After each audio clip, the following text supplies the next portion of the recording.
முதல் வாசகம். ஓர் ஆண் மகவு நமக்கு தரப்பட்டுள்ளார். இறைவாக்கினர் எசாயா நூலிலிருந்து வாசகம். அதிகாரம் 9, இறைவசனங்கள் 2 முதல் 4 முடிய மற்றும் 6 முதல் 7 முடிய. காரில் நடந்து வந்த மக்கள் பேரொளியை கண்டார்கள். சாவின் நிழல் சூழ்ந்துள்ள நாட்டில் குடியிருப்போர் மேல் ஓர் சுடரொளி உதித்துள்ளது. ஆண்டவரே, அந்த இனத்தாரை பல்கி பெருகச் செய்தீர். அவர்கள் மகிழ்ச்சியை மிகுதிப்படுத்தினீர். அறுவடை நாளில் மகிழ்ச்சியுறுவது போல் திருமுன் அவர்கள் அகமகிழ்கிறார்கள். கொள்ளை பொருளை பங்கிடும்போது அக்களிப்பது போல் களி கூறுகிறார்கள். மிதியான் நாட்டுக்கு செய்தது போல அவர்களுக்கு சுமையாக இருந்த நுகத்தை நீர் உடைத்தெறிந்தீர். அவர்கள் தோளை புண்ணாக்கிய தடியை தகர்த்து போட்டீர். அவர்களை ஒடுக்குவோரின் கொடுங்கோலை ஒடித்தெறிந்தீர்.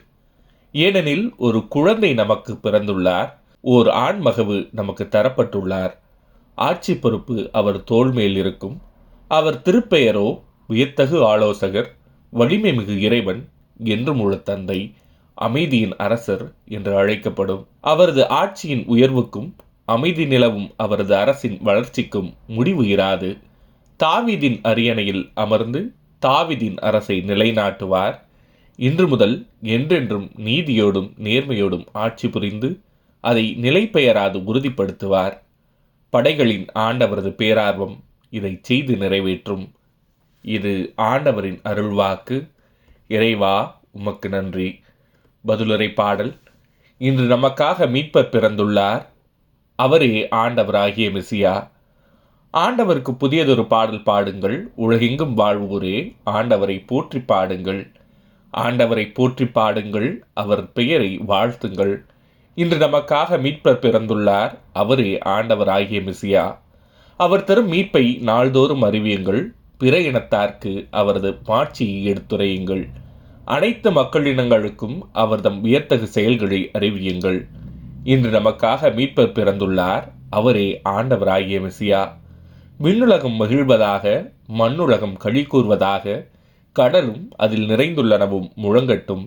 வயல்வெளியும் அதில் உள்ள அனைத்தும் களி கூறட்டும். அப்பொழுது காட்டில் உள்ள அனைத்து மரங்களும் அவர் திருமுன் களிப்புடன் பாடும். இன்று நமக்காக மீட்பர் பிறந்துள்ளார். அவரே ஆண்டவராகிய மெசியா. ஏனெனில் அவர் வருகின்றார், மண்ணுலகிற்கு நீதி தீர்ப்பு வழங்க வருகின்றார். நிலவுலகை நீதியுடனும் மக்களினங்களை உண்மையுடனும் அவர் தீர்ப்பிடுவார். இன்று நமக்காக மீட்பர் பிறந்துள்ளார். அவரே ஆண்டவராகிய மெசியா. இரண்டாம் வாசகம். மனிதர் அனைவருக்கும் கடவுளின் அருள் வெளிப்பட்டுள்ளது. திருத்தூதர் பவுல் தீத்துவுக்கு எழுதிய திருமுகத்திலிருந்து வாசகம். அதிகாரம் 2, இறைவசனங்கள் 11 முதல் 14 முடிய. மனிதர் அனைவருக்கும் மீட்பராம் கடவுளின் அருள் வெளிப்பட்டுள்ளது. நாம் இறை பற்றின்மையையும் உலகு சார்ந்த தீய நாட்டங்களையும் மறுத்து கட்டுப்பாட்டுடனும் நேர்மையுடனும் இறை பற்றுடனும் இம்மையில் வாழ இவ்வருளால் பகிர்ச்சி பெறுகின்றோம். மகிழ்ச்சியோடு எதிர்நோக்கியிருப்பது நிறைவேறும் என காத்திருக்கின்றோம். நம் பெருமை மிக்க கடவுளும் மீட்பரும் ஆகிய இயேசு கிறிஸ்துவின் மாட்சி வெளிப்படப் போகிறது. அவர் நம்மை எல்லா நெறிகேடுகளிலிருந்தும் மீட்டு நற்செயல்களில் ஆர்வமுள்ள தமக்குரிய மக்களாக தூய்மைப்படுத்த தம்மையே ஒப்படைத்தார். இது ஆண்டவரின் அருள்வாக்கு. இறைவா, உமக்கு நன்றி. நற்செய்தி வாசகம். இன்று உங்களுக்காக மீட்பர் பிறந்திருக்கிறார். லூக்கா எழுதிய தூய நற்செய்தியிலிருந்து வாசகம். அதிகாரம் 2, இறைவசனங்கள் 1 முதல் 14 முடிய. அக்காலத்தில் அகஸ்து சீசர் தம் பேரரசு முழுவதும் மக்கள் தொகையை கணக்கிடுமாறு கட்டளை பிறப்பித்தார். அதன்படி சிறிய நாட்டில் குரேனியூ என்பவர் ஆளுநராய் இருந்தபோது முதன்முறையாக மக்கள் தொகை கணக்கிடப்பட்டது.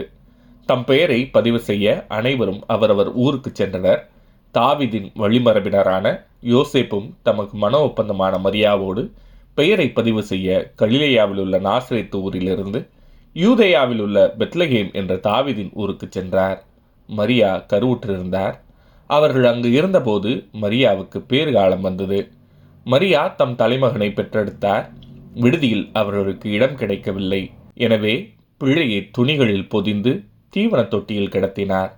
அப்பொழுது அப்பகுதியில் உள்ள வயல்வெளியில் இடையர்கள் தங்கி இரவெல்லாம் தங்கள் கிடையை காவல் காத்து கொண்டிருந்தார்கள். திடீரென்று ஆண்டவருடைய தூதர் அவர்கள் முன் வந்து நின்றபோது ஆண்டவரின் மாட்சி அவர்களை சுற்றி உழிர்ந்தது. மிகுந்த அச்சம் அவர்களை ஆட்கொண்டது. வானதூதர் அவர்களிடம், அஞ்சாதீர்கள், இதோ எல்லா மக்களுக்கும் பெரும் மகிழ்ச்சியூட்டும் நற்செய்தியை உங்களுக்கு அறிவிக்கிறேன். இன்று ஆண்டவராகிய மெசியா என்னும் மீட்பர் உங்களுக்காக தாவீதின் ஊரில் பிறந்திருக்கிறார். குழந்தையை துணிகளில் சுற்றி தீவனத் தொட்டியில் கிடத்தியிருப்பதை காண்பீர்கள். இதுவே உங்களுக்கு அடையாளம் என்றார். உடனே விண்ணக தூதர் பேரணி அந்த தூதருடன் சேர்ந்து, உன்னதத்தில் கடவுளுக்கு மாட்சி உரித்தாக, உலகில் அவருக்கு உகந்தோருக்கு அமைதி உண்டாகுக என்று கடவுளை புகழ்ந்தது. இது ஆண்டவரின் அருள்வாக்கு. கிறிஸ்துவே உமக்கு புகழ். அனைவருக்கும் இனிய கிறிஸ்து பிறப்பு நல்வாழ்த்துக்கள். பிறந்த பாலன் இயேசு உங்கள் இல்லங்களிலும் உங்கள் உள்ளங்களிலும் அன்பும் மகிழ்ச்சியும் சமாதானமும் என்றென்றும் அருள்வாராக. ஆமென்.